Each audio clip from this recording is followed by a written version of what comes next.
Mientras tanto, vamos a dar la entrada también a Michael Chamberlain, que ya se encuentra con nosotros, que es defensor de derechos humanos, colaborador en Rompeviento TV, y hoy precisamente estamos publicando otro valioso artículo de Michael que pues, tituló Michael El Supremo Recurso de la Rebelión.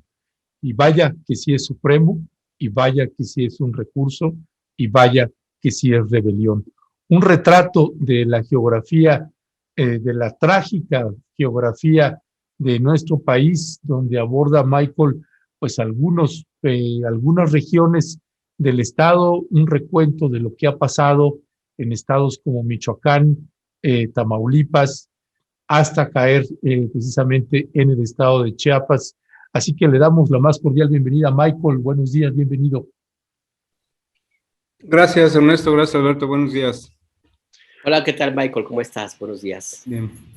Pues Michael, ¿qué recuento hacer? Este recuento que nos estás presentando, Michael, del supremo recurso de la rebelión, y eso es lo que estamos documentando, pues diversos medios de comunicación y directamente nosotros que estuvimos precisamente allá recogiendo pues lo que está sucediendo nuevamente en el sureste mexicano, pero en un contexto pues distinto al que habíamos vivido antes, Michael.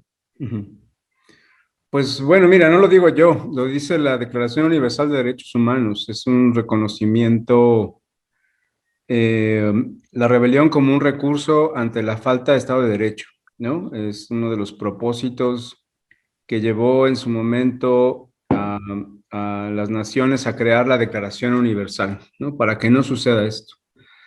Pero vaya, es al mismo tiempo es un recordatorio y casi una advertencia, digo yo, porque pues en todo momento vivimos esta tensión entre un Estado que responde a los derechos de las personas y un Estado que ha pues sido incapaz, por decirlo menos, de hacer respetar la ley para proteger a las personas. Y me llama la atención justamente a partir de lo que has documentado, Ernesto, en Panteló recientemente, en varios sentidos, porque por un lado las autodefensas no son nuevas, ¿no? Es decir, aparecieron en Guerrero, aparecieron en Michoacán, algunas más afortunadas, otras menos afortunadas. Pero digamos, a la luz de este vacío es que aparecieron. Y ahora aparecen en Chiapas, yo digo, bueno, es la primera presentación pública de un grupo armado en Chiapas después de enero del 94, ¿no? Pero en un contexto distinto, creo yo, ¿no? En su momento el ZLN no se autonombraba como un grupo de autodefensa, sino abiertamente un grupo beligerante contra el Estado. Este grupo nace justo por las condiciones que hemos visto en otras partes del país y que inaugura, creo yo, en Chiapas una nueva etapa. Es decir, esta ausencia del Estado de Derecho, crimen organizado, coludido con el Estado para atacar a poblaciones civiles ha sido documentado en el norte, por ejemplo, en Baja California, en Chihuahua, en Coahuila. Nosotros mismos, me tocó a mí colaborar en un informe que se presentó a la Corte Penal Internacional justamente por esta colusión entre autoridades que generan un vacío en donde pues la ley es la del más fuerte, ¿no? La diferencia con el sur es que hay más tradición de organización social y bueno, las reacciones son distintas a las del norte, ¿no? Pero en esta secuencia, a mí lo que me preocupa es, quiero decir también, en ningún sentido pienso que es una buena noticia. Me parece que es algo necesario, pero no es una buena noticia porque esto implica una probable escalada de violencia como la que vimos en Michoacán o como las que hemos visto en Guerrero, justamente por la ausencia del Estado. Entonces, mi artículo está más enfocado hacia un nuevo ya basta, ¿no? Pero no solamente un ya basta a la delincuencia y a la violencia es: basta de tanto desprecio a la dignidad de la persona, basta de tanto desprecio a los derechos humanos y al Estado de Derecho que lo proteja. Y esto es tanto para gobierno como para sociedad civil, ¿no? Me parece que tenemos que reflexionar sobre la manera en que respondemos y actuamos frente a la violencia y la miramos, para no repetir, pues justamente los esquemas de los que nos estamos quejando, ¿no? Es más o menos por ahí va esta reflexión. Sí, de hecho ha sido muy cuestionado el surgimiento de este grupo de autodefensas en Chiapas, bueno, como casi todos los que tienen, los que hemos conocido de una u otra forma. Se ve mucho, Michael, la consecuencia, se ve mucho el síntoma, lo que sale justamente por los grupos pues, que se aparecen en medios de comunicación armados, personas civiles que inclusive hacen presentaciones, desfiles, en fin. El recuerdo más duro que tenemos son las autodefensas en Michoacán, de las que, a pesar de que se documentó mucho, todavía no sabemos exactamente qué fue lo que ocurrió en los combates directos con los caballeros templarios, pero es otra historia. En el caso de Chiapas, muy pocas veces se han puesto los analistas, sobre todo Michael, a revisar el por qué, porque estamos hablando de una zona en específico donde el Estado, conocido como tal y como es presente, está muy presente en San Cristóbal de las Casas, está muy presente en el centro de Ciudad de México, en Monterrey, en Guadalajara, está totalmente ausente en esas regiones. Y me parece que es importante el revisar el por qué es lo que hay detrás, una, del surgimiento de este grupo de autodefensas, pero dos, sobre todo, la bienvenida, el apoyo, el respaldo de muchísimas comunidades, Michael. ¿Cómo pudiéramos entender esto? Me parece, Alberto, que haces una pregunta muy importante. Es decir, simplemente mirando estas imágenes que están ahorita en pantalla. Esta no es una organización de ayer, ni tampoco es una organización que surge a raíz del asesinato de Simón Pedro, ¿no? Esto que estamos viendo quiere decir que ya tiene tiempo que lo están pensando y seguramente están abrevando de la historia chiapaneca, ¿no? Sí, hay que recordar que quizá el gobierno cambió, pero las Fuerzas Armadas no. El secretario de la Defensa y el subsecretario de la Defensa, ambos pasaron por Chiapas, fueron parte de la Fuerza Taller Arcoíris, fueron parte de la estrategia de creación de grupos paramilitares y conocen muy bien estas dinámicas. Hay muchas denuncias, si nos vamos, por ejemplo, al contexto del municipio de Aldama y de Chenaló, hay muchas denuncias de los vínculos que hay con los paramilitares que en su momento liberó Olga Sánchez Cordero en la Suprema Corte de Justicia, y que están atrás de estos nuevos ataques, ¿no? Después de haber sido responsables de la masacre de Acteal. Hay que recordar que después de la masacre de Acteal, el municipio de Chenaló era el municipio con mayor número de soldados por población en el país y han sido incapaces desde entonces de desarmar a los grupos paramilitares. Entonces, yo creo que hay que leerlo, evidentemente desde atrás tienes toda la razón, Alberto, y también por eso creo, lo voy a ligar al otro punto, que necesitamos una comisión de la verdad. De nada nos sirve que enjuicien a Zedillo si no entendemos estas dinámicas que vienen y van y que se van tejiendo a lo largo del tiempo y que teje a muchísima gente y a redes de corrupción y a redes de criminalidad que van mucho más allá de los presidentes. Los incluye, pero no se limitan ahí. Nosotros, para poder desentrañar estas nuevas dinámicas de violencia, necesitamos entender cómo se tejieron y eso es lo que nos permite una comisión de la verdad, para poder desactivar esas mismas redes de criminalidad, ¿no? Si no entendemos lo que ha pasado en Chiapas en los últimos 30 años, ¿no? O más, pues no entendemos lo que pasa hoy, tanto por el lado de los actores gubernamentales como del lado de los actores comunitarios, ¿no? A mí me recordaba mucho escuchar al papá de Simón Pedro como candidato a diácono, a muchos otros diáconos en Chilón, en Chenaló, en Ocosingo, ¿no? Que también sufrieron y fueron asesinados en su momento, porque además eran defensores de derechos humanos, ¿no? Entonces, esos signos se siguen presentes, están ahí, y creo que es importante que los podamos comprender.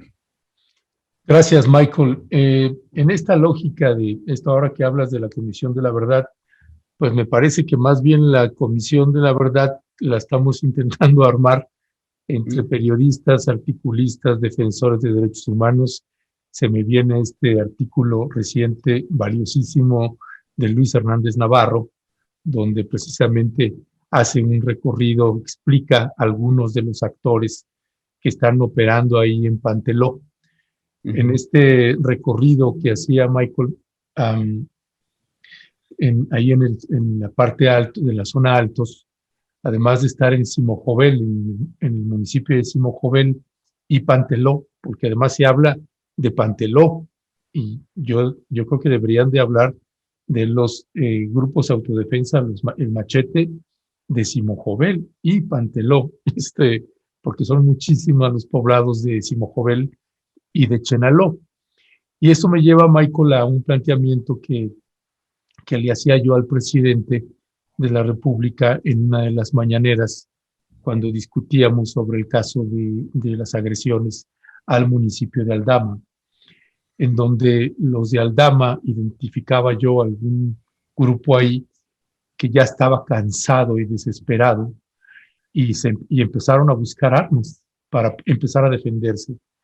Y le decía yo al presidente López Obrador, es que si no los defienden y no paran los balazos, están ustedes construyendo una fábrica de autodefensas. Ahora, al regreso, y esto no lo había hecho público, se los hago de su conocimiento, al regreso de Simojovel y Panteló, pues pasé nuevamente al Aldama, y resulta que muchos de este grupo paramilitar o de estos grupos paramilitares, en este caso el que identificábamos en Santa Marta, Chenaló, pues resulta que muchos de ellos también están operando en Panteló y Simojovel. Es decir, lo que habíamos estado planteando, que no podía tratarse de una mediación cuando hablas de un grupo paramilitar, ¿no? Y en esta lógica de la que habla Alberto, de lo que hablas tú, en esta construcción de cómo explicar lo que está pasando, pues esas son piezas de un rompecabezas.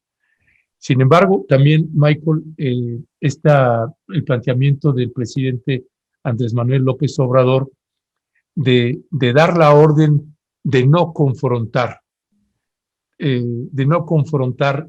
pues también en muchas medidas y en gran parte de ellas, si no es que en todas, se agradece, pero hace falta una estrategia integral en ese sentido.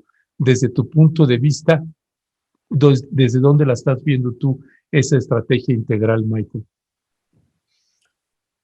Híjole, mira, yo estoy de acuerdo y creo que lo mencionábamos la vez pasada. Evidentemente se agradece que no haya confrontación, pero no es suficiente. O sea, el Estado tiene la obligación de la contención y tiene la obligación de proteger vidas. Y esto es para quienes están amenazados y para quienes están desplazados. Yo en primer lugar me sumo a lo que decía Pedro Faro el otro día sobre la importancia de atender las consecuencias, que eso implica atender a los desplazados, atender a las personas que están amenazadas y protegerlas, evitar nuevos derramamientos de sangre y nuevas amenazas, y eso es un trabajo de contención. Por cierto, la contención es algo que hace la policía, no el ejército, ¿no? Entonces necesitamos un trabajo inteligente de contención y necesitamos desarmar a estos grupos sin la necesidad de derramar sangre, ¿no? Esa debería ser la última opción y nada más por razones de defensa propia, ¿no? no estamos implementando medidas de inteligencia para hacer esto, medidas policíacas, insisto, inteligencia para desarmar a los grupos y contener la violencia, no reproducirla, ¿no? Y eso pasa por empezar a quitarnos este chip militar en la forma en que enfrentamos estos problemas, ¿no? Yo creo que tenemos que empezar por ahí, tenemos que distender la situación en lugares como este, y bueno, evidentemente pienso Chiapas, y estoy pensando en Tierra Caliente, en Michoacán, ahorita estaba escuchando Zacatecas, pero es Guanajuato, pero es Tamaulipas, pero es, en fin, es decir, tenemos que empezar a pensar una estrategia distinta que nos ayude a contener y a distender las condiciones de violencia que tenemos. Y luego empezar a reconstruir. Yo decía, necesitamos reconstruir el pacto en donde todos somos iguales en dignidad y derechos. Y eso pasa, yo insisto, por una comisión de la verdad que nos ponga de acuerdo sobre la historia de lo que pasó y sobre los pasos que hay que seguir, ¿no? Comento también, estoy de acuerdo, Ernesto, muchos años ha sido la sociedad civil, las ONGs, los periodistas, quienes han tenido este papel de esclarecimiento de los hechos, pero necesitamos una instancia que le dé como constancia de corso, ¿no? Y que nos diga, nos vamos a someter a esto, a lo que esta comisión esclarezca y a los pasos siguientes que tenemos que hacer de manera conjunta, aunque estemos en contra, ¿no? Aunque tengamos una opinión diferente. Entonces, eso lo tenemos que hacer como un paso de reconciliación, ¿no? El presidente decía el otro día que, pues, si no respondía a esto, pues a lo mejor no iba a ser tan exitoso su administración, y yo estoy totalmente de acuerdo, ¿no? Digo, lo estoy parafraseando, no recuerdo exactamente cómo lo dijo, pero sí es en temas de seguridad. No logra cambios sustantivos para pacificar, como él decía, el país. Me parece que solamente vamos a seguir sumergiéndonos en esta espiral de violencia que es mi preocupación expresada en este artículo, ¿no? Pero es que además pareciera que no se acaba de entender o no se quiere entender, Michael, las características específicas de Chiapas y de regiones como las que están ahora en este gran sufrimiento y que han tenido el asedio de grupos ahora vinculados a delincuencia organizada, que son los mismos que formaron parte de grupos paramilitares y que de una u otra forma, si nos vamos hacia atrás, eventualmente pudieran ser hasta los mismos que fueron en algún momento utilizados como las famosas guardias blancas de los caciques y hacendados. O sea, hablamos de una historia larguísima, de una violencia hacia las comunidades indígenas, hacia los más pobres, que parece ser que yo ya no sé si no hay capacidad de resolverlo. Yo más bien me tiendo a pensar que no quiere resolverse y no entiendo por qué. No entiendo por qué, porque existen estos elementos que ahora se llaman autodefensas y que antes fueron otra cosa y que antes otra, pero que la violencia en esencia es la misma, ¿no, Michael? Había un muy querido historiador en San Cristóbal hace muchos años, amigo de Ernesto y mío, Andrés Sobrí. Y él decía en el contexto del conflicto armado, decía, hay que ver para quién trabaja, ¿no? Sí, ¿a quién sí le sirve? ¿A quién sí le sirve? ¿No? Uno puede mirar desde la perspectiva de la seguridad y decir, no, esto ha fallado, ha sido tremendo y no nos ha funcionado por ningún lado, la violencia sigue creciendo, los grupos delincuenciales están ahí, y yo creo que habría que hacerse la pregunta, bueno, ¿y a quién sí le sirve? Y me parece que sigue siendo el problema de cómo se ha lucrado con la violencia en muchos niveles por parte de diversos políticos, ¿no? Actores, no son nada más políticos, ¿no? Es decir, desde la venta legal e ilegal de armas, desde la venta de software de espionaje, desde el tráfico de personas, el tráfico de la droga y cómo en el camino se van tejiendo redes desde los puntos más altos del gobierno federal hasta los más locales, en donde van dejando una estela de ingresos, ¿no? Ahí es donde digo,